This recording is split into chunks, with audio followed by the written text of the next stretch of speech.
I ran into this last week, here's what fixed it for me. Changing your plan on Freedom Mobile is straightforward if you follow these steps. Step 1. Log into your account. Visit the Freedom Mobile website and log into your account using your credentials.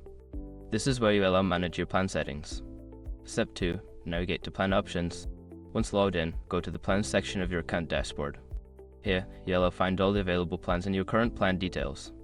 Step 3. Select a new plan. Browse through the available plans and select the one you want to switch to. Make sure to review the features and pricing to ensure it meets your needs. Step 4. Review changes.